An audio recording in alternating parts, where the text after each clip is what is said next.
నీకు నేను ఎప్పుడు అబద్ధం చెప్పను. నీ ముందు అస్సలు నటించను. నేను నాలా ఉంటాను. నిజమయ్యే క్షణం ఎదురయ్యేసరికి ఇంతగా మారాలా, నీలోనే జీవిస్తున్నా, నీతో జీవితం అనుకున్నా. లైఫ్లో నేను ఎప్పుడు బాధపడను. ప్రతి ఎమోషన్లో నీకు తోడుంటాను.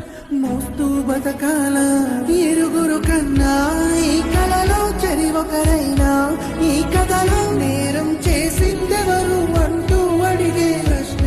నీకు గనక నా వల్ల కష్టం వస్తే నీలో సగభాగమైన నేను నీకోసం ఏం వదులుకోవడానికైనా సిద్ధం. ఆఖరికి నీకోసం నిన్ను కూడా. కానీ ఆ రోజు రానివ్వకుండా చూసుకుంటానని నీ హస్బెండ్గా నీకు ప్రామిస్ చేస్తున్నాను. I love you లావణ్యశ్రీ.